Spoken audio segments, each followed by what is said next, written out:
देशमा लामो समयदेखि चल्दै आएको एकात्मक शासन प्रणालीको अन्त्यसँगै देश लोकतान्त्रिक गणतन्त्रात्मक शासन व्यवस्थामा प्रवेश गर्यो।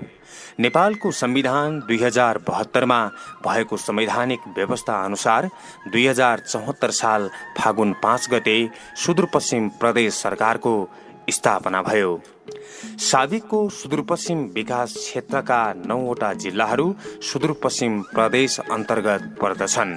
सुदूरपश्चिम विकास क्षेत्र अन्तर्गत महाकाली अञ्चलका 4वटा जिल्लाहरू कञ्चनपुर, डडेलधुरा, बैतडी, दार्चुला र सेती अञ्चलका 5वटा जिल्लाहरू डोटी, अछाम, बाजुरा, बझाङ र कैलाली यस प्रदेशमा छन्। प्राकृतिक सुन्दरता, मौलिक रहनसहन, जलस्रोत, कृषि उत्पादन लगायतका पर्यटन यस क्षेत्रका अलौकिक विशेषता हुन्। सुदूरपश्चिम प्रदेश समुद्री सतहबाट 109 मिटरदेखि 7132 मिटरको उचाइमा अवस्थित छ। सुदूरपश्चिम प्रदेश अन्तर्गत 1 उपमहानगरपालिका, 33 नगरपालिका र 54 गाउँपालिका गरी जम्मा 88वटा स्थानीय तह यस प्रदेशमा रहेका छन्।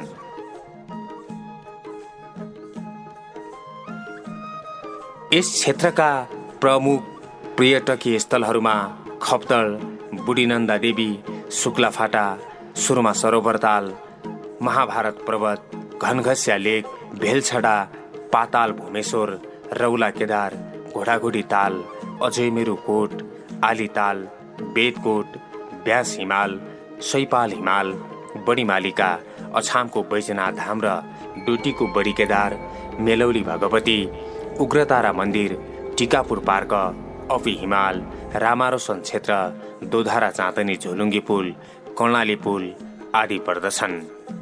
प्रदेश सरकारको गठन भएसँगै नेपालको संविधानले लिएको समता, मुलुक समाज निर्माण गर्ने लक्ष्य बमोजिम सुदूरपश्चिम प्रदेश सरकारले नेपालको वर्तमान संविधान, प्रदेश सरकारको कार्य सम्पादन र कार्य विभाजन नियमावलीले तोके बमोजिम अधिकारको प्रयोग गर्दै आएको छ। प्रदेशका नागरिकको सर्वोत्तम हितलाई मध्यनजर गर्दै विकासलाई दिगो र योजनाबद्ध ढङ्गले अगाडि बढाउनका लागि प्रथम पञ्चवर्षीय योजना 2078-79, 2080-83 आधारपत्र तयार भएको छ। विकासको मेरुदण्डको रूपमा रहेको सडक पूर्वाधारलाई प्राथमिकतामा राख्दै प्रदेशभित्रका विभिन्न सडकहरूलाई विस्तार गर्दै दक्षिणमा भारत, उत्तरमा तिब्बतसम्म जोड्ने गरी विभिन्न प्रदेश गौरवका सडक आयोजना निर्माण भइरहेका छन्। कृषि तथा पशुपालनको क्षेत्रमा आत्मनिर्भर बनाउन मुख्यमन्त्री एकीकृत कृषि तथा पशुपक्षी विकास कार्यक्रम सञ्चालन भइरहेको छ। पर्यावरण संरक्षण, पर्यटन प्रवर्धन, कला, भाषा संस्कृति संरक्षणका क्रियाकलापहरू, विद्यालय तथा शैक्षिक गुणस्तर सुधार कार्यक्रम, ग्रामीण क्षेत्रमा बसोबास गर्दै आएका नागरिक लक्षित स्वास्थ्य कार्यक्रमहरू सञ्चालित छन्। मुलुक संघीयतामा प्रवेश गरे पश्चात संघीयता कार्यान्वयनको क्रममा 2074 साल फागुन 5 सुदूरपश्चिम प्रदेश सरकार गठन भएसँगै मुख्यमन्त्री तथा मन्त्री परिषदको कार्यालय अन्तर्गत प्रदेश सरकार कार्य विभाजन नियमावली 2074ले निर्दिष्ट गरेका विषयवस्तुहरूमा आधारित रहेर समग्र प्रदेशको शासन व्यवस्थाको सञ्चालन, नियन्त्रण र निर्देशन, मन्त्रालयको कार्यको समन्वय, सुपरिवेक्षण, अनुगमन, मूल्याङ्कन र नियन्त्रण, मन्त्री परिषदका निर्णयहरूको कार्यान्वयन र अनुगमन, मानवाधिकारको संरक्षण र प्रवर्धन, सुशासन, भ्रष्टाचारको नियन्त्रण र प्रशासन सुधार, सरकारको नीति तर्जुमा, स्वीकृत कार्यान्वयन र प्रदेश मन्त्री परिषद सम्बन्धी कार्यहरू, प्रदेश निजामती सेवा र प्रदेश सरकारी सेवा सम्बन्धी नीति, कानून तथा मापदण्ड तर्जुमा एवं कार्यान्वयन, संगठन तथा व्यवस्थापन सर्वेक्षण, कर्मचारी व्यवस्थापन र कर्मचारी एकीकृत अभिलेख व्यवस्थापन, मानव अधिकार गर्नुका संरक्षण र प्रवर्धन, भ्रष्टाचार नियन्त्रण र प्रशासन सुधार मार्फत सुशासन प्रवर्धन गर्ने जिम्मेवारी रहेको छ। मुख्यमन्त्री तथा मन्त्री परिषदको कार्यालयको नेतृत्वमा प्रदेशको समग्र विकासका लागि विभिन्न कार्यहरू गरिरहेको छ। यस क्षेत्रको आर्थिक, सामाजिक र भौतिक विकासमा महत्त्वपूर्ण कार्यहरू भएका छन्। कृषि र पशुपालनमा अनुदान मार्फत व्यवसायीकरण, पर्यटकीय क्षेत्रहरूमा पूर्वाधारको विकास र प्रचार प्रसार, रोजगारीको सिर्जना, ग्रामीण क्षेत्रहरूमा सडक विस्तार, शिक्षा क्षेत्रमा भौतिक पूर्वाधार निर्माण तथा गुणस्तरीय शिक्षाका लागि विभिन्न कार्यक्रमहरू, प्राविधिक तथा उच्च शिक्षा अध्ययनमा छात्रवृत्ति, स्वास्थ्य संस्थाहरूमा जनशक्ति तथा उपकरण, भौतिक संरचनाहरूको विकास र विस्तारमा सुदूरपश्चिम प्रदेश सरकारले महत्त्वपूर्ण योगदान दिएको छ। आज सुदूरपश्चिमका 9वटै जिल्लामा एकदमै दूरदराजका ठाउँहरूमा पनि जहाँ स्कुलका विगतमा भवनहरू थिएनन्, बच्चाहरू पनि बाहिर बसेर पढ्नुपर्ने स्थिति, खेल मैदान नभएको अवस्था, यस्ता ठाउँहरूमा प्रशस्त हामीले भौतिक संरचनाहरू तयार गरेका छौँ। त्यो प्राविदेखि लिएर उच्च शिक्षासम्मका भवनहरू निर्माण गर्ने कुरा, नमुना क्याम्पसहरू तयार गर्ने कुरा र यो सँगसँगै नमुना स्कुलहरू तयार गर्ने कुरा र खेल मैदानदेखि लिएर स्कुलको बाहिरी वातावरण सुधारको लागि प्रदेश सरकारले धेरै काम पनि गरेको छ र एउटा परिणाममुखी पनि भएको छ। यो डाटामा जाने हो भने पनि धेरै हामीले सङ्ख्यामा भवन निर्माण गर्ने, 4 कोठे भवन, 2 कोठे भवन, उच्च प्रविधि युक्त भवनहरू लगायतको चिजहरू हामीले निर्माण गरेका छौँ र यो सँगसँगै फेरि अब शिक्षालाई एउटा नयाँ आयाम दिनुपर्छ भनेर अहिलेको आवश्यकता अनुसार हैन, अहिलेको माग अनुसार हामीले शिक्षालाई एउटा प्राविधिक शिक्षातर्फ हामी लिएर जानुपर्छ। यहाँको युवाहरूलाई त्यतापट्टि अलिकता बढी केन्द्रित गर्नुपर्छ भनेर पनि हामीले प्रदेश विश्वविद्यालयको एउटा अध्ययन हामीले गरेका छौँ। खास गरी सुदूरपश्चिम प्राविधिक विश्वविद्यालयको अध्ययन गरेर कानुनी रूपबाट पनि हामी अगाडि बढिसकेको छौँ र त्यसलाई स्थापित गर्न सक्यौँ भने, त्यसलाई छिटोभन्दा छिटो सञ्चालनमा ल्याउन सकियो भने शिक्षामा एउटा नयाँ आयाम हामी थप्न सक्छौँ र त्यो भनेको अहिलेको आवश्यकता अनुसार बजारमा जुन जनशक्तिको आवश्यकता छ त्यो जनशक्ति उत्पादन गर्ने कुरा नै प्रदेश सरकारको लक्ष्य छ र यो लक्ष्यलाई पुरा गर्नको लागि प्रदेश सरकारले अध्ययन गरेर कानुनी रूप दिएर अब त्यसलाई सञ्चालनको तयारीमा ल्याइराखेको छ। यो छिट्टै सञ्चालन भयो भने यसलाई पुरा गर्न सकिन्छ। तर अहिले पनि मैले फेरि जोड दिएर भन्ने के हो भने सङ्घीय सरकारले बनाउनु पर्ने जुन कानुन छ शिक्षा सम्बन्धी, तीनटै तहलाई क्याटेगोरी गरेर छुट्याएर काम गर्ने जुन कानुन छ त्यो कानुन नबनेको कारणले कहीँ समस्याहरू छन्। तर यो छिटोभन्दा छिटो बन्नुपर्छ। त्यो बन्यो भने सुदूरपश्चिममा नयाँ तरिका भनौँ न एउटा अहिलेको आवश्यकता अनुसारको शिक्षा दिन सक्ने हामी तयारीमा छौँ। शिक्षा, स्वास्थ्य, कृषि, पर्यटन, पूर्वाधार विकास, खेलकुदलाई प्रदेश सरकारले प्राथमिकतामा राखेको छ।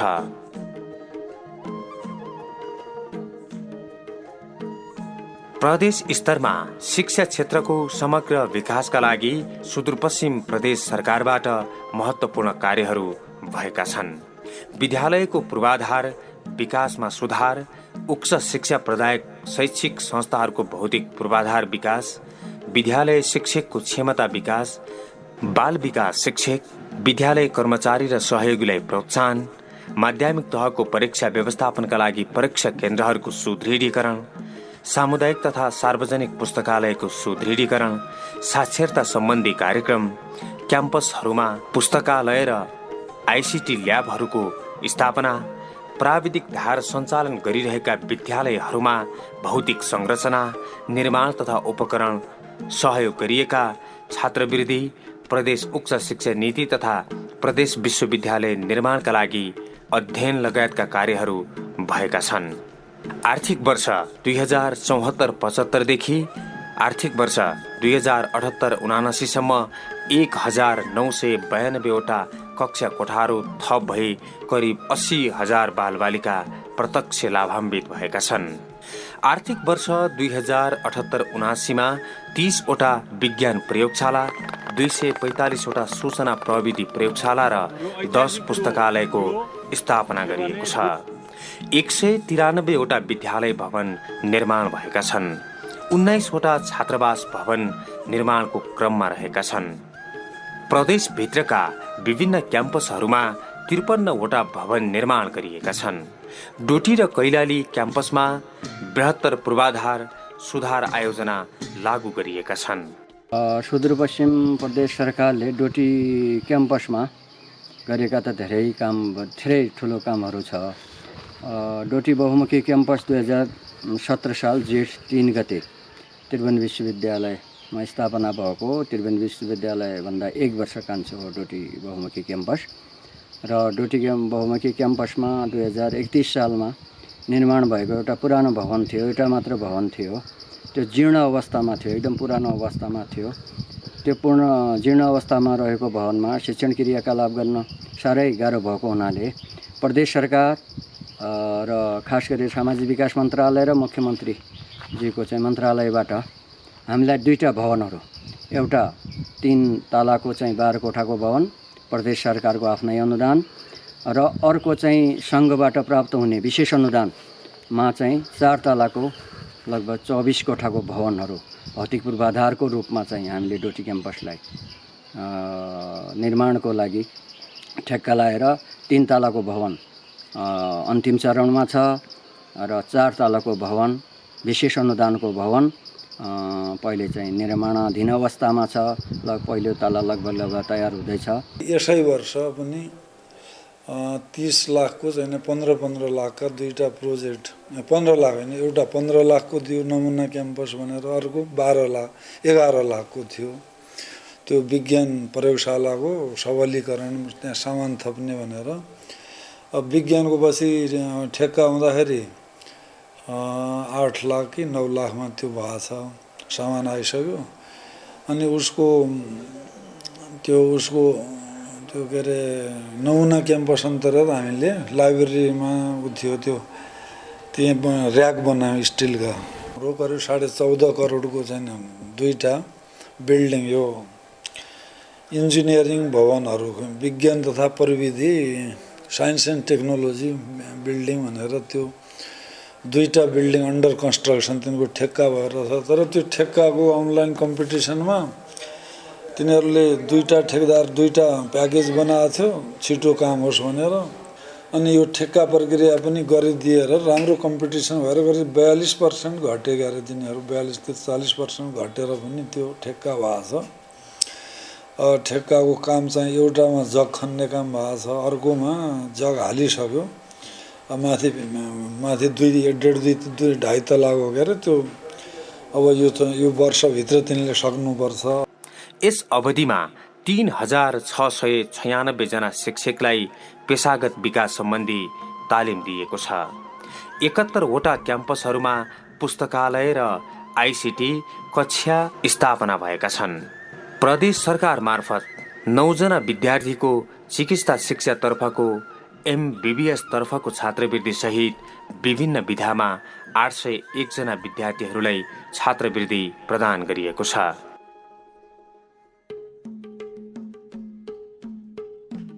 प्रदेश अन्तर्गत 9वटै जिल्लाका 88 स्थानीय तहहरूमा 123 वटा प्रसूति केन्द्र भवन, 66 वटा शहरी स्वास्थ्य एकाइ भवन सहित 152 वटा भवन निर्माण गरिएका छन्। सेती प्रादेशिक अस्पताल अन्तर्गत 100 शैय्या, महाकाली प्रादेशिक अस्पताल अन्तर्गत 100 शैय्या, टिकापुर अस्पतालमा 60 शैय्या र जिल्ला अस्पतालहरूमा 10 शैय्याको कोरोना विशेष अस्पताल निर्माण गरी सञ्चालन गरिएका छन्। जिल्ला अस्पताल डोटी, स्वास्थ्य कार्यालय बाजुराको भवन निर्माणाधीन अवस्थामा रहेका छन्।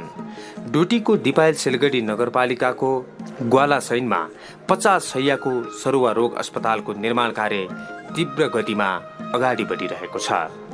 संघीय सरकारसँगको समन्वयमा प्रादेशिक आयुर्वेद चिकित्सालयको स्थापना एवं सञ्चालनको काम पनि अघि बढिसकेको छ। विभिन्न 27 वटा स्वास्थ्य चौकीहरूमा प्रयोगशाला स्थापना तथा विस्तार भएका छन्।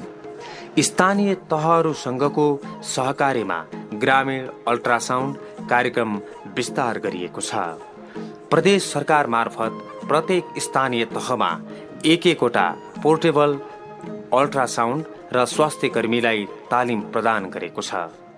प्रदेशभरका 3038 महिला स्वास्थ्य स्वयंसेविका र प्रदेश सरकार अन्तर्गतका 207 स्वास्थ्य कर्मीको बिमा गरिएको छ। कमसे कम सुदूरपश्चिमका नागरिकहरूले स्वास्थ्य उपचारको लागि आफ्नो क्षेत्रभन्दा बाहिर जानु नपरोस् भनेर हामीले यी अस्पतालहरूको व्यवस्थापन गर्ने हाम्रो पहिलो दायित्व रह्यो र त्यसमा हामीले धेरै सुधार पनि गरेका छौँ। आज सेती प्रादेशिक अस्पतालमा हामीले ठुला ठुला मेसिनहरू जडान गरेका छौँ।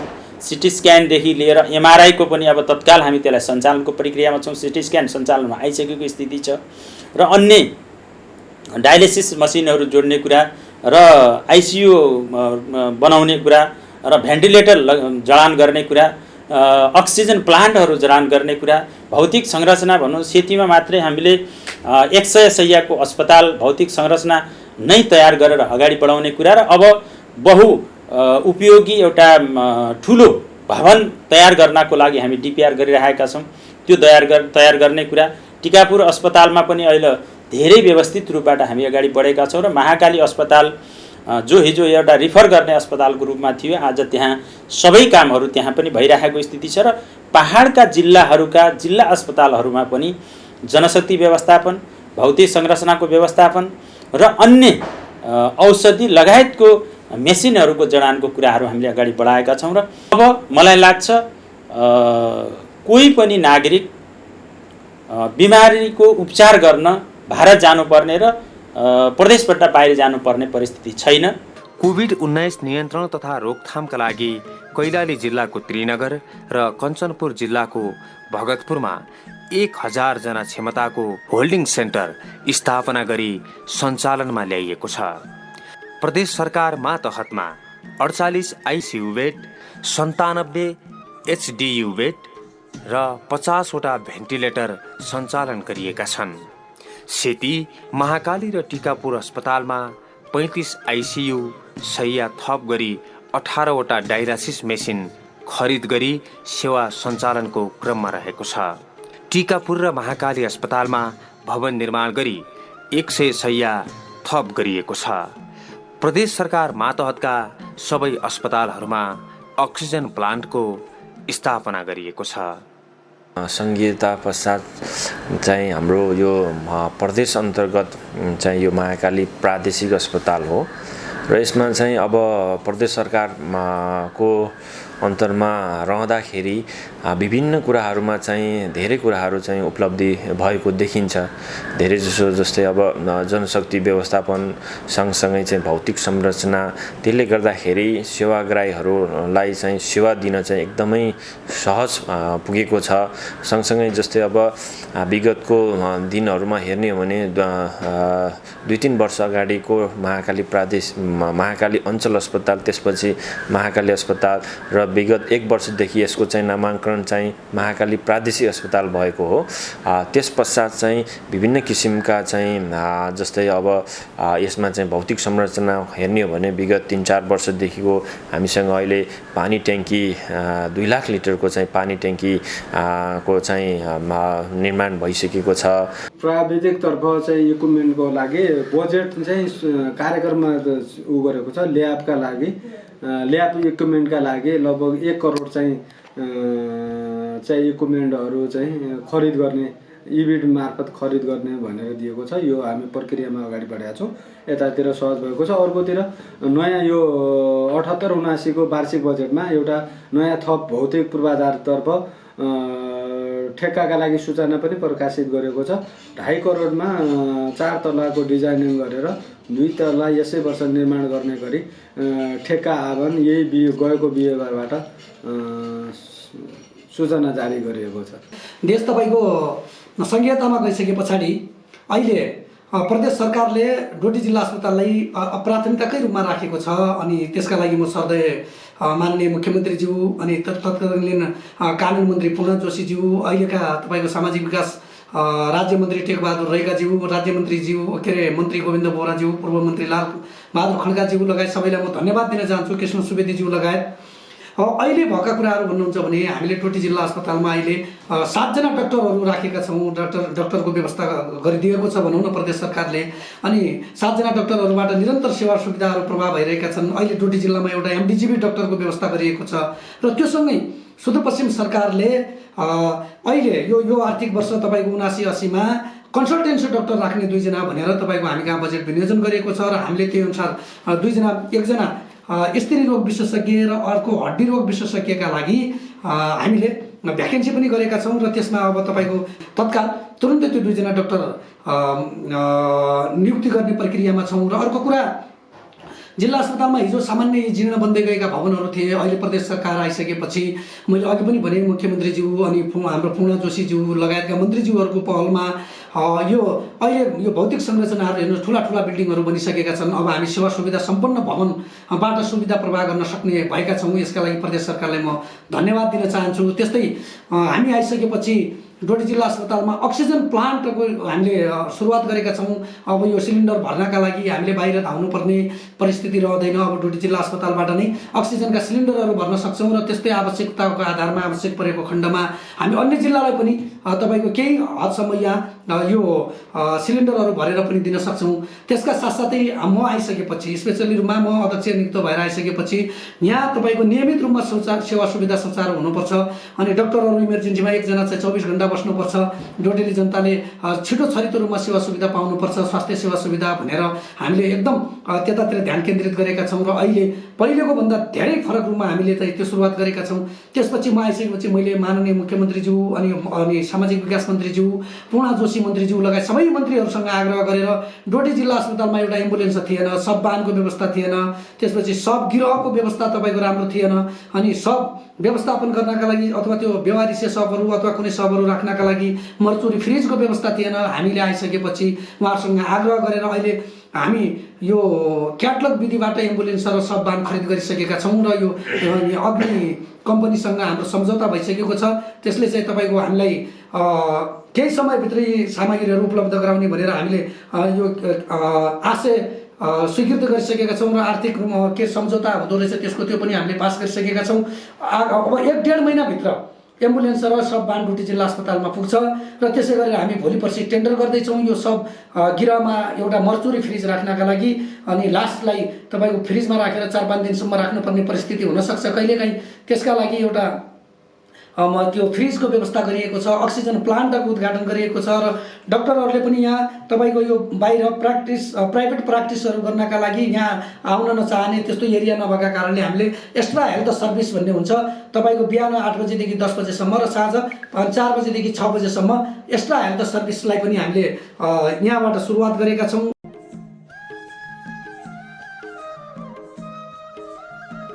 सुदूरपश्चिम प्रदेश खेलकुद परिषद स्थापना र सञ्चालन, खेलाडीहरूलाई सम्मान कार्यक्रम, मुख्यमन्त्री कप खेलकुद प्रतियोगिता सञ्चालन गरिएको छ। यस अवधिमा मुख्यमन्त्री कप राष्ट्रिय कबड्डी प्रतियोगिता, मुख्यमन्त्री कप सुदूरपश्चिम स्तरीय तेक्वान्दो प्रतियोगिता, अन्तर्राष्ट्रिय आमन्त्रण 5औं मुख्यमन्त्री खप्तड गोल्ड कप फुटबल प्रतियोगिता, मुख्यमन्त्री राष्ट्रिय भलिबल प्रतियोगिता, मुख्यमन्त्री राष्ट्रिय महिला क्रिकेट प्रतियोगिता सम्पन्न भएका छन्।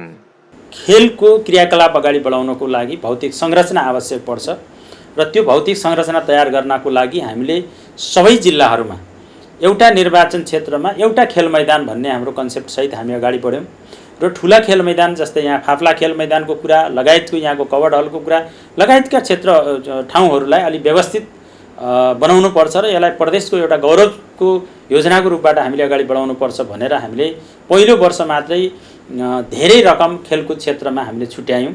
तर समस्या कहाँ रह्यो त भन्दाखेरि हामीले जग्गा प्राप्त नगर्न पाउँदा, किनभने भूमिको अधिकार हामीसँग छैन, सङ्घीय सरकारसँग भएको हुनाले जग्गा प्राप्त नभएको कारणले हामीले भौतिक संरचनाहरू जति सोचेका थियौँ त्यति बनाउन सकेनौँ।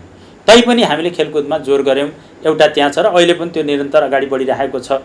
र फाफ्ला त मलाई लाग्छ प्रदेश सरकारले डिपिआर बनाएर केन्द्र सरकारसँग जग्गाको माग गरिसकेपछि अहिले सङ्घीय सरकार, प्रदेश सरकार, स्थानीय तहको साझेदारीमा फाफ्लामा एउटा ठुलो बहुआयामिक खेल मैदान अथवा स्टेडियम बनाउने भन्ने पनि निर्णय भइसकेको स्थिति छ र त्यो अगाडि बढ्दैछ। र दोस्रो कुरा हामीले के गर्यौँ भने अब प्रतियोगिता पनि गराउनुपर्छ भनेर मुख्यमन्त्री कपको रूपबाट हामीले प्रतियोगिता पहिलो वर्ष गऱ्यौँ, जो 7वटै प्रदेशका खेलाडीहरूलाई हामीले एक ठाउँमा जम्मा गरेर पहिलो वर्ष नै त्यसको सुरुवात गऱ्यौँ र त्यो निरन्तर रूपबाट अगाडि बढिरहेको छ। पहिले सरकारले आफै गरिरहेको थियो, अहिले खेलकुद परिषद बनाइसकेको हुनाले क्लबहरूसँग मिलेर खेलकुद परिषदले आफै लगायतमा हाम्रो त्यो कार्यक्रम अगाडि बढिरहेको छ र यसमा 9वटै जिल्लामा खेल विकास समिति, खेलकुद विकास समिति पनि बनिसकेका छन् र भौतिक संरचना तयार गर्ने कुरा, खेलकुद सम्बन्धी नीति बनाउने कुरा र खेलकुदलाई अझ बढी जोड दिनुपर्छ भनेर, किनभने सुदूरपश्चिमका युवाहरू खेलकुदमा बढी नै चासो भएको र राष्ट्रिय स्तरका खेलहरू, अन्तर्राष्ट्रिय स्तरका खेलहरूमा सुदूरपश्चिम अगाडि देखिएको हुनाले पनि यतापट्टि हामीले बढी नै ध्यान दिइरहेका छौँ र यसको परिणाम पनि आइरहेको छ।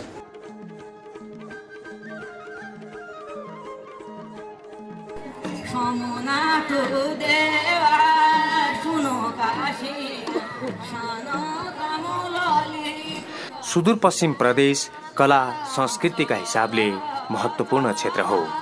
यस प्रदेशमा रहेका कला, सांस्कृतिक एवं पुरातात्विक महत्त्वका विषय संरक्षणका लागि सङ्ग्रहालयको स्थापना तथा सञ्चालनका लागि आवश्यक पूर्वाधार तयारी भइरहेको छ। देउडा, हुड्के, छलिया, सकिया गरी 4 विधाका संस्कृति संरक्षणका लागि प्रशिक्षणहरू आयोजना गरिएका छन्। सुदूरपश्चिम प्रदेशभित्रका भाषा, कला, संस्कृतिमा योगदान पुर्याउनु हुने स्रष्टालाई सम्मान गरिएको छ। हाम्रो प्रदेश भनेको यस्तो प्रदेश हो जहाँ बहुजातीय, बहुभाषिक, बहुसांस्कृतिक भएको हाम्रो प्रदेश हो। यहाँ धेरै सांस्कृतिक रूपबाट पनि यहाँ अलग अलग संस्कृति रूपबाट हेर्छौँ हामी। थारू, राणा थारू, जनजाति र लगायत खस आर्य लगायतको सबैको एउटा आफ्नो आफ्नो संस्कृति छ, आफ्नो भाषा छ, आफ्नो कला छ। र यो सँगसँगै फेरि कयौँ चिजहरू यस्ता छन् कि अहिलेको युगमा त्यो लोप हुँदै गएका, त्यसको ठाउँ अरूले लिँदै गएको, हामीले त्यतापट्टि ध्यान नदिए जस्तो पनि केही महसुस भएको पनि स्थिति हामीले पायौँ। र त्यो भइसकेपछि प्रदेश सरकारले कला, साहित्य र संस्कृतिको जगेर्ना गर्नको लागि र त्यसलाई अझ व्यवस्थित रूपबाट त्यसको प्रचार र प्रसार गर्नको लागि पनि प्रदेश सुदूरपश्चिम प्रज्ञा प्रतिष्ठान त्यो सम्बन्धी हामीले कानुन आजभन्दा 2 वर्ष पहिले बनाइ पनि सकेका थियौँ र अहिले त्यो समिति पनि, त्यसको उपकुलपति नियुक्ति पनि भइसकेका छन् र अब त्यसको संरचना पनि बनिसकेको हुनाले त्यो मार्फत नै हामीले यसलाई गर्ने, अगाडि बढाउने भनेर पनि हामी बढेका छौँ। र मलाई लाग्छ हाम्रो प्रदेशको कला, साहित्य र त्यो संस्कृति जो छ यसलाई मात्रै हामीले देखाउन र त्यसको प्रचार गर्न सक्यौँ भने यसबाट मात्रै धेरै पर्यटकहरूलाई हामी बढाउन सक्छौँ, ल्याउन सक्छौँ। र यसलाई बढी जोड नै प्रदेश सरकारले गरिरहेको हुनाले अब यसलाई नीतिगत रूपबाट, कानुनी रूपबाट, एउटा सङ्गठनात्मक रूपबाट अगाडि बढिसकेको हुनाले यसलाई व्यवस्थित रूपबाट अगाडि बढाउने नै हाम्रो योजना छ।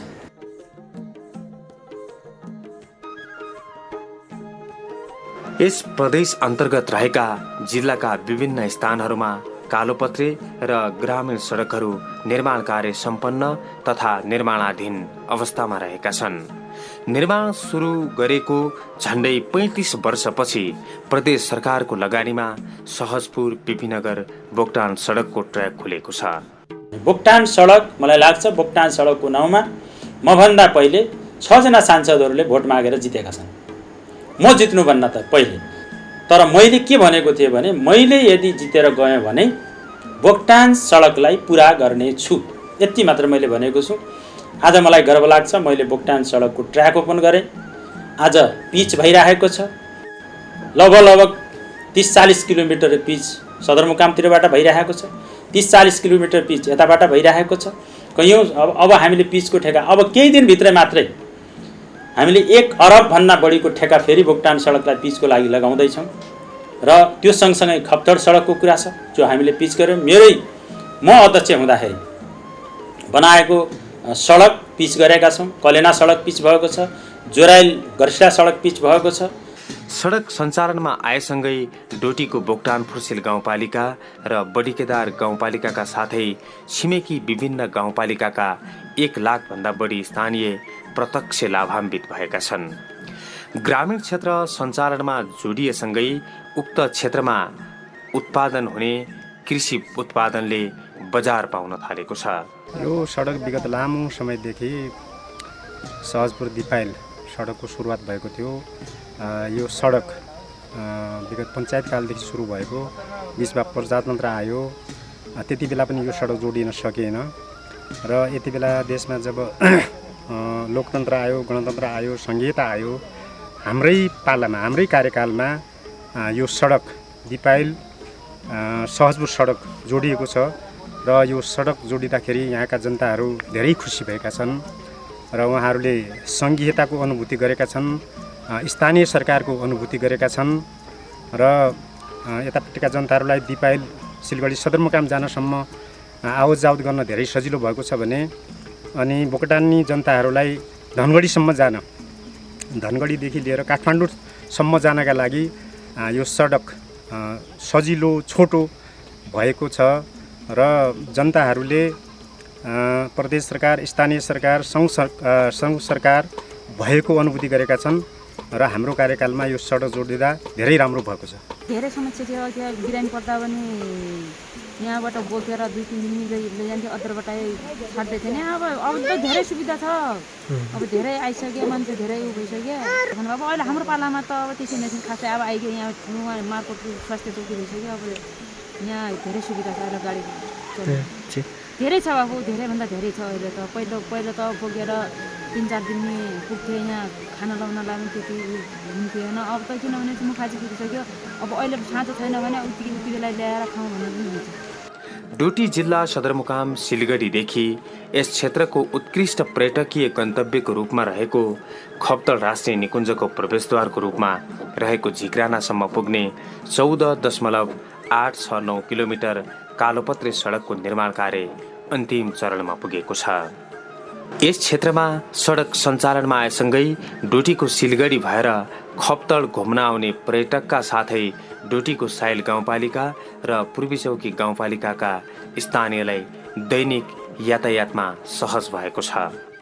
हालका प्रदेश सरकारका मुख्यमन्त्री त्रिलोचन भट्टज्यूको अध्यक्षतामा चाहिँ यो अध्यक्ष हुँदा उहाँ चाहिँ यो रोडको शिलान्यास भएको थियो र त्यसपछि अहिले आएर तपाईँको लगभग 10-12 वर्ष पछिको पिरियडमा उहाँ नै मुख्यमन्त्री हुँदा यो रोडले पूर्णता पाएको छ।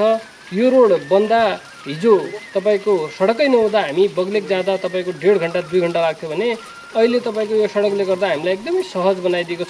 सदरमुकामसँग पनि जोडिएको छ। हाम्रा त्यहाँका बग्लेकमा उत्पादन भएका कृषि उपजका विभिन्न तपाईँको कृषि उपजका सामग्रीहरू हामी सहजै हाम्रा जनताहरूले ल्याएर तपाईँको बजारमा बिक्री गर्ने अवस्था छ र त्यही पनि अहिले बग्लेकलाई एउटा मिनी खप्तड भनेर राष्ट्रिय तथा अन्तर्राष्ट्रिय स्तरमा सामाजिक सञ्जालमा व्यापक तरिकाले प्रचार प्रसार भएको र खप्तडमा चाहिँ जान अहिले पर्यटकहरू हिजो अस्ति मात्रै पनि तपाईँको धेरै पर्यटकहरू आन्तरिक तथा बाह्य पर्यटकहरू खप्तड छिरेका छन् र यसले गर्दा त्यो बग्लेकको समग्र बग्लेकको विकासमा यसले त्यो नै पुर्याएको छ भन्ने मलाई लाग्छ। 203 किलोमिटर लम्बाइ रहेको सुदूरपश्चिम प्रदेश सरकारको गौरवको आयोजनाको रूपमा चिसापानी जङ्गलबाट ऋषिदह बडीमालीका सडक कैलाली जिल्लाको चिसापानी हुँदै सुर्खेत, अछाम र बाजुरा जिल्लाको बडीमालीका जोड्नेछ। यसै गरी प्रदेश सरकार मातहतमा 46.935 किलोमिटर बेलौरी, कलुवापुर, दोमिल्ला, नायल बुडरको निर्माण कार्य भइरहेको छ। प्रदेश सरकारले दैजी, लिप्ना, जोगबुडा, सलोना, चिरकट्टे, पोखरा, ढुङ्गा, बझाङ सडक, तात्ती हाल्ना, तलकोट, साइपाल, हुम्ला सडक, पाटन पञ्चेश्वर सडक, गुलरिया मालुबेला सडक, चिसापानी जङ्गलघाट ऋषिदह बडीमालीका सडक, खप्तड मार्तडी सडक, सहजपुर बोक्टान दिपायल सडक, जोगबुडा गाईबादे, बुडर जोरायल सडक लगायतका साना तथा ठुला सडक योजनाहरू निर्माण भइरहेका छन्। हाम्रो स्रोत गाउँमा छ। कृषिको हिसाबबाट होस् या कच्चा पदार्थको हिसाबबाट होस् या फलफुलको हिसाबबाट होस्, स्रोत गाउँमा भएको हुनाले त्यो स्रोत र त्यो उत्पादनलाई बजारसम्म ल्याउनको लागि सडक नै पहिलो कुरा हो भनेर हामीले ग्रामीण सडकहरूलाई पिच गर्ने कार्यक्रम अगाडि सार्यौँ। मलाई लाग्छ आजको दिनसम्म 400 देखि 500 किलोमिटर सडक कालोपत्रे भइसकेको अवस्था छ र हामीले कयौँ बहुवर्षीय ठेकाहरू लगाएका छौँ र कयौँ लगाउने प्रक्रियामा छौँ। त्यो सबै कुराहरू अगाडि बढ्यो भने 600-700 किलोमिटर सडक नौवटै जिल्लामा कालोपत्रे गर्ने हाम्रो लक्ष्य थियो र 4-4.5 वर्ष 5 वर्षको दौरानमा विगत 70 वर्षसम्म जम्मा 1000 किलोमिटरदेखि 1100 किलोमिटर सडक पिच भएको तर प्रदेश सरकार आइसकेपछि र प्रदेश सरकारको कार्यकालमा मात्रै 5 देखि 600 किलोमिटर सडक कालोपत्रे हुनु भनेको यो ठुलै प्रगति हो। र मलाई लाग्छ अरू प्रदेशभन्दा बढी प्रगति हामीले गरेको देखिन्छ। र अब हामी 3 मोडलमा अहिले सडक तल तयार गरिराखेका छौँ। एउटा कालोपत्रे नै गर्छौँ, दोस्रो ग्राभेल गर्छौँ, जहाँ कम गाडी हिँड्ने ठाउँमा हामीले ग्राभेल गर्ने, नाला बनाउने लगायत मतलब 12 महिना चल्ने सडकहरू बनाउने भनेर पनि हामीले भनिराखेका छौँ। र कच्चा सडकको कुरा गर्नुहुन्छ त यहाँ त धेरै मलाई लाग्छ 2-3 हजार 3-4 हजार किलोमिटर कच्चा सडक हामीले ट्र्याक ओपन गरेको रेकर्ड छ। त्यसकारण सडकको पहिलो प्रायोरिटी छ। र सडक सँगसँगै फेरि हामीले के हो भने अन्य भौतिक संरचना पनि सँगसँगै लहर गएको हुनाले सडकमा बढी प्रगति, कृषिमा, सडकमा, स्वास्थ्यमा र यो कुरामा हामीले सबैभन्दा बढी काम गरेको प्रदेश सरकारको 5 वर्षको एउटा तथ्याङ्कले पनि बताउँछ। र यो परिणाममुखी पनि छ। र अझ हाम्रो लक्ष्य पुरा भएको छैन। र अब सबै स्थानीय तहका सदरमुकामसम्म कमसेकम कालोपत्री सडक हामीले पुर्याउनुपर्छ भन्ने हाम्रो लक्ष्य छ। सुदूरपश्चिममा 3,69,796 हेक्टर खेतीयोग्य जमिन रहेको छ। यस प्रदेशको मुख्य उत्पादन खाद्यान्न बाली भए तापनि यस प्रदेशका उच्च मध्य पहाडी भागहरूमा अझै खाद्यान्न अभाव रहेको छ। खाद्य सुरक्षामा सहयोग पुर्याउनुका साथै कृषिको आधुनिकीकरण र व्यवसायीकरण गर्न प्रदेश सरकारले मुख्यमन्त्री एकीकृत कृषि तथा पशुपक्षी कार्यक्रम, विभिन्न बालिका ब्लकहरू, विभिन्न जातिका पकेटका साथै अन्य आय आर्जनका व्यावसायिक कृषि कार्यक्रम अघि बढाएका छन्। किसानहरूबाट उत्पादित खाद्यान्न तथा तरकारी बिउ भण्डारणका लागि बीज वृद्ध कार्यक्रम अन्तर्गत 42वटा बिउ भण्डारण गृह निर्माण गरिएका छन्। कृषि भौतिक पूर्वाधार र प्रवर्धन गर्न 6वटा राइपेनिङ च्याम्बर, 4वटा कोल्ड स्टोर, 62वटा कृषि सङ्कलन केन्द्र, 28वटा कृषि हाट बजार, 26 रस्टिक स्टोर र 5वटा च्याउ बिउ उत्पादन प्रयोगशाला स्थापना भएका छन्। कैलालीमा च्याउ बिउ ल्याब स्थापना गरिएको छ। कृषि ज्ञान केन्द्र मार्फत 122वटा सहकारीको भवन निर्माण भइरहेका छन्। हिजो परम्परागत शैलीबाट कृषि क्षेत्रमा काम गरिरहेका थियौँ। त्यसपछि जबपछि हाम्रो प्रदेशमा मुख्यमन्त्री एकीकृत कार्यक्रम अन्तर्गत यो जोराई गाउँपालिका वार्ड नम्बर 2लाई मुख्यमन्त्री एकीकृत कार्यक्रम अन्तर्गत जुन कृषि क्षेत्रलाई यहाँका जनताहरूलाई, यहाँका बासिन्दाहरूलाई आर्थिक स्थिति उन्नतिका लागि र जीविकोपार्जन अगाडि बढाउनको लागि जुन यस कार्यक्रमले महत्त्वपूर्ण भूमिका खेलेको छ, यसले गर्दा यहाँ धेरै मान्छेहरू रोजगारी भएका छन्। यहाँ तरकारीहरू बिक्री वितरणहरू भइराखेका छन्। र यसमा यो हाम्रो मसानी मुख्यमन्त्री नमुना कृषक समन्वय समिति अन्तर्गत हामीले यहाँ थुप्रै काम गरेका छौँ। जुन यो मसानी मुख्यमन्त्री एकीकृत कार्यक्रम अन्तर्गत हिजो परम्परागत ढङ्गले जुन कृषि प्रणालीलाई आधुनिक किसिमले हामीले अहिलेको तरकारी खेती अहिले हामीले त्यसरी गरिरहेका छौँ।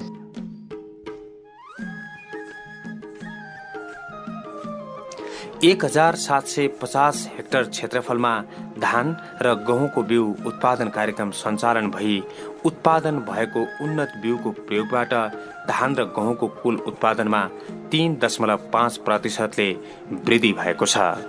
आर्थिक वर्ष 2074-75 बजी वृद्धि कार्यक्रमको क्षेत्रफल 2,565 हेक्टर रहेकोमा आर्थिक वर्षको अन्तिमसम्ममा क्षेत्रफल वृद्धि भई 3,940 हेक्टर पुगेको छ। कहाँ कुन प्रकारको खेती हुन्छ त्यही प्रकारको व्यवस्थापन गर्नुपर्छ भनेर मेरो पहिलो निर्णय थियो र त्यसकारणले कृषिमा हामीले बढी नै ध्यान दिएका छौँ।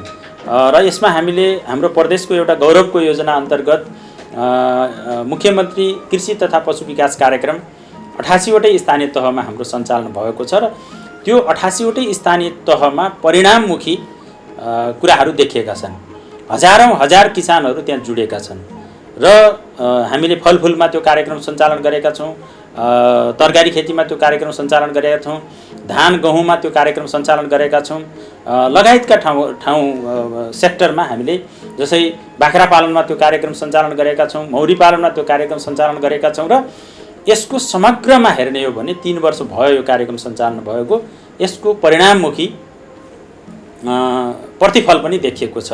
मलाई लाग्छ 300 देखि 400 घर परिवारहरू यससँग जुडेका छन्।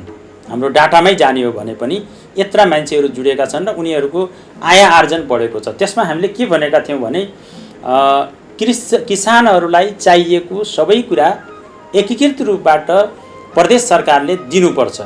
अनुदान मात्रै दिएर पनि पुग्दैन, अनुदान पनि हाम्रो जारी नै छ।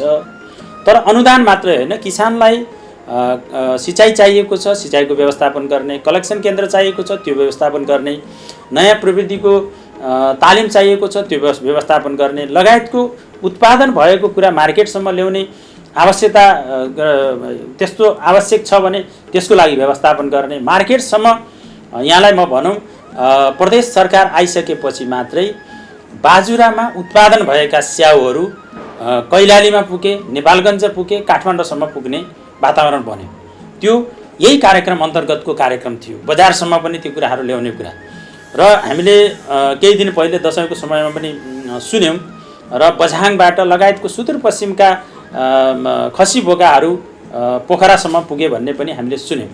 त्यसकारण यी सबै चिजहरू त्यो कार्यक्रम अन्तर्गत सञ्चालन भएका छन् र त्यसले राम्रो परिणाम दिएको छ। र आजभन्दा 4 वर्ष पहिले प्रदेश सरकार गठन भइसकेपछि पहिलो वर्ष हामीले बिउ बाहिरबाट ल्याउनु पर्ने, आयात गर्नुपर्ने परिस्थिति थियो र आज यही कार्यक्रम अन्तर्गत बिउ उत्पादन यति बढेको छ कि हामी देशैभरि दोस्रो नम्बरमा आउँछौँ बिउ उत्पादनमा। हामीसँग आफ्नो प्रदेशमा पुरा भएर बाहिर पनि हामीले पठाउन सक्ने परिस्थितिमा छौँ। त्यसकारणले कृषिमा हाम्रो धेरै परिवर्तन आएको छ, त्यहाँ रोजगारी हामीले सिर्जना गराएका छौँ र अहिले यो सँगसँगै फेरि हामीले 15 वर्षीय कृषि रणनीति पनि प्रदेश सरकारले पास गरिसकेको छ। 15 वर्ष अबको 15 वर्ष कृषिमा हामी पुरै के गर्न चाहन्छौँ भनेर त्यो रणनीति पनि हामीले तयार गरिसकेको हुनाले कृषिमा बढी ध्यान दिएका छौँ। त्यसको परिणाम पनि आएको छ र केही दिन पहिले मात्रै हामीले स्वरोजगार कोष अन्तर्गत किसानहरूलाई थप सहयोग गर्नुपर्छ र व्यवसाय गर्न चाहने, कृषि व्यवसाय गर्न चाहनेहरूलाई ऋण उपलब्ध गराउनुपर्छ भनेर हामीले खासरी सहकारीलाई जोडेर सूचना पनि गऱ्यौँ र त्यसमा लगभग 1.5 देखि 200 सहकारीहरूले निवेदन दिएका छन्। त्यसको हामीले छनौट गऱ्यौँ भने यो कृषिलाई केन्द्रित गरेर हजार युवाहरूलाई त्यहाँ जोड्ने र रोजगारी पनि त्यहीँबाट सिर्जना गर्ने हाम्रो नीति छ र त्यसमा हामी सफल छौँ र अझ पनि हामी त्यसलाई अझ तीव्र गतिमा अगाडि बढाउने योजनामा छौँ।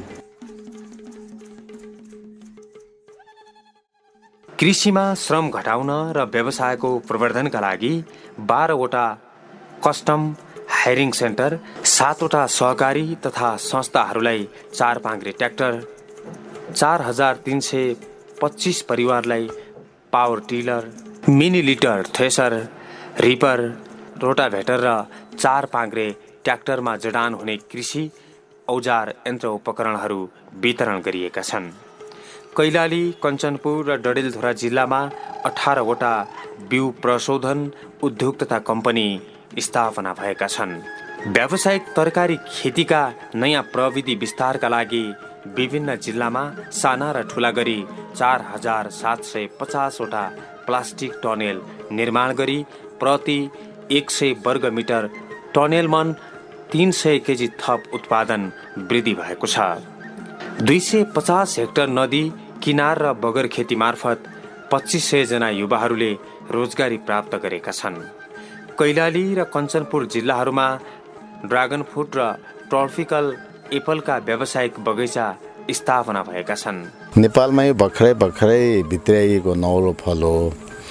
यो चाहिँ अब यो खास गरेर सीमान्त भूमि भन्छन्। सीमान्त भूमि भनेको जुन ठाउँमा ग्याङ्ग्रेन हुन्छ, बालुवाहरू हुन्छ, नदी किनार हुन्छ, जहाँ अरू अनाजहरू केही फल्दैन, त्यो ठाउँमा यो फल्छ। अब यो सिउडी प्रजातिको हुनाले यसलाई चाहिँ धेरै पानी चाहिँदैन, पानी कम मात्रामा, अब पानी त चाहिन्छ तर त्यति धेरै रात दिनै यसलाई चाहिँ के भन्छ सिँचाइ गरिराख्नु पर्दैन। अहिले हामीले गरेको यो फर्म चाहिँ 6 बिघा जमिनमा छ र 1 बिघा जमिनमा 1200 पोल हुन्छ। 1200 पोलमा एक पोलमा हामीले 4वटा बिरुवा लगाएको हुन्छ। टोटल मिलाएर भन्ने हो भने 7200 पोल छ। 7200 पोलमा प्रति पोलमा 4वटा बिरुवाहरू लगाएर हामीले यो फर्म तयार पारिरहेका छौँ। प्रदेश सरकारबाट पनि हामीले अनुदान अलि पायौँ र त्यसपछि हामीले यो नगरपालिका भीमदत्त नगरपालिकाबाट पनि हामीले केही सहयोग पायौँ। यसबाट हामीले अब पानीको साह्रै कमी हुने हुनाले त्यो ठाउँमा बोरिङदेखि लिएर अब भन्नाले यहाँको जति पनि यो प्राथमिक जति संरचनाहरू छन् त्यो संरचनाहरू बनाउनमा हामीले प्रयोग गर्यौँ। कृषि व्यवसाय प्रवर्धन सहयोग तथा तालिम केन्द्र मार्फत 871 जना प्राविधिक 1243 जना कृषकले तालिम लिएका छन्। आर्थिक वर्ष 2074-75 मा सिंचित क्षेत्रफल 1,30,037 हेक्टर रहेकोमा प्रदेश स्थापनाको 4 वर्षको अवधिमा 850 वटा सिँचाइ कुलो, 750 वटा पोखरी, 360 वटा प्लास्टिक पोखरी, 1213 वटा स्यालो ट्युबवेल, 1341 वटा बोरिङ सिँचाइ, 18 वटा सोलर लिफ्ट सिँचाइ र 12 वटा सोइल सिमेन्ट पोखरी निर्माण भई 17,511 हेक्टर जमिनमा थप सिँचाइ सुविधा पुगेको छ।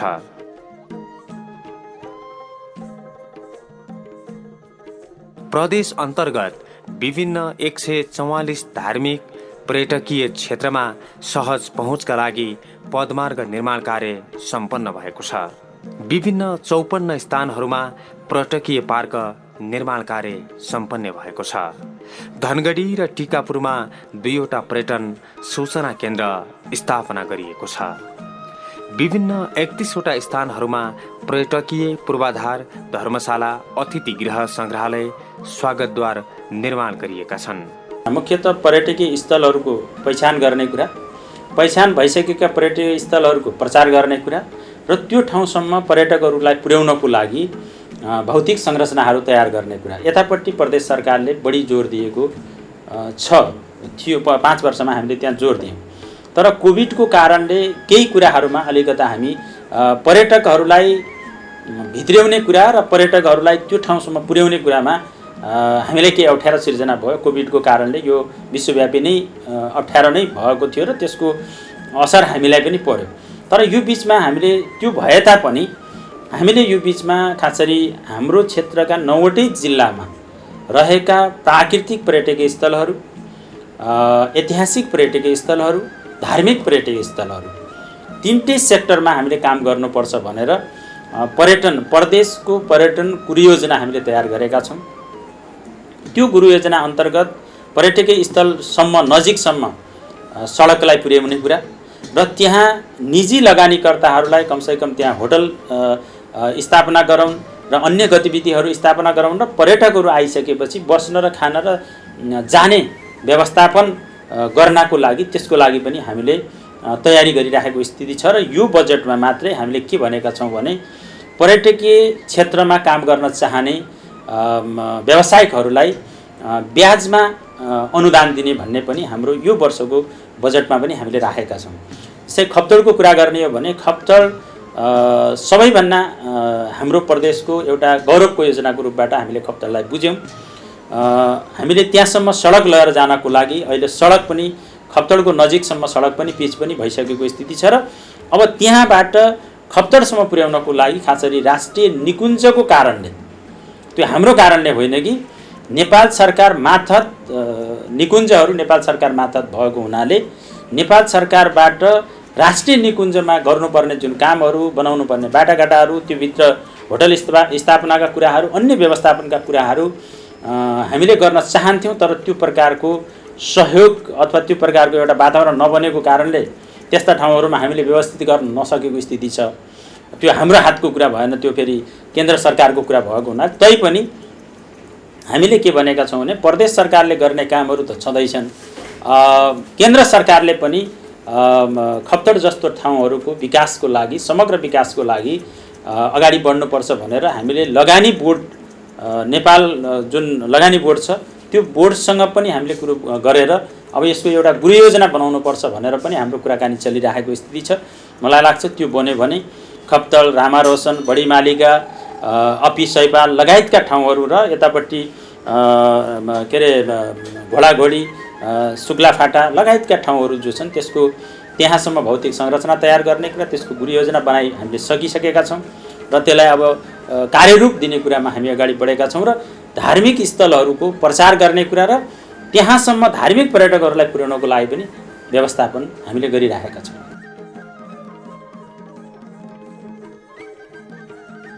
प्रदेश अन्तर्गतका 9 जिल्लाहरूमा 26,645 वटा उद्योगहरू दर्ता भएका छन्, जसमध्ये 4,838 लघु उद्योगहरू, 2,487 घरेलु उद्योग, 2,487 साना उद्योग, 19,319 साना उद्योग दर्ता भई 11,028 जना नयाँ उद्यमीहरू सिर्जना हुनुका साथै 19,004 पुराना उद्यमीहरूले पुनर्ताजगी सिप मूलक तालिम प्राप्त गरेका छन्।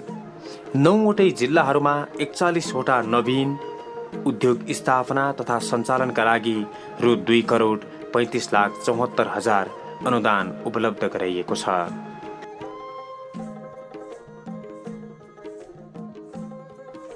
साइबर अपराध न्यूनीकरणका लागि प्रदेशका 9वटै जिल्लाका विभिन्न स्थानीय तहहरूमा साइबर क्राइम नियन्त्रण सम्बन्धी तालिम तथा अभियान सञ्चालन भएको छ। आन्तरिक मामिला तथा कानुन मन्त्रालयले प्रदेश सरकारको कार्य विभाजन नियमावली 2074 बमोजिम 57 वटा विधेयक पारित भएका छन्। यसैगरी 72 वटा विधेयक, 1 अध्यादेश, 14 नियमावली, 68 कार्यविधि, 23 निर्देशिका, 22 गठनादेश, 5 मापदण्ड र 2 आचार संहिता, 2 उपर राय परामर्श तथा सैद्धान्तिक सहमति प्रदान गरिएको छ। यस प्रदेशमा रहेका उच्च अदालतहरूमध्ये सबैभन्दा बढी मुद्दाको चाप रहेको दिपायल उच्च अदालतमा 80% मुद्दाहरू कैलाली जिल्लामा रहेका छन्। दिपायल उच्च अदालतमा गएर बहस पैरवी गर्न र कैदी बन्दीलाई अदालतमा उपस्थित गराउँदा हुने जनशक्ति आर्थिक व्यवहार कम गर्न कानुनी सहायता कार्यक्रम अन्तर्गत उच्च अदालत दिपायल, कैलाली जिल्ला बार एसोसिएसन र कैलाली जिल्ला कारागारमा भर्चुअल बहस पैरवी प्रणाली स्थापना गरी सञ्चालनमा ल्याइएको छ। प्रदेशका विभिन्न जिल्लाहरूमा विभिन्न समयमा भएका विपदका घटनाहरूमा प्रदेश सरकारले हवाई उद्धार, राहत वितरण तथा रोकथामका कार्य गर्दै आएको छ, जस अन्तर्गत हालसम्म 53 जना मृतकका परिवारलाई 1,50,000 का दरले 79,50,000 राहत वितरण गरिएको छ।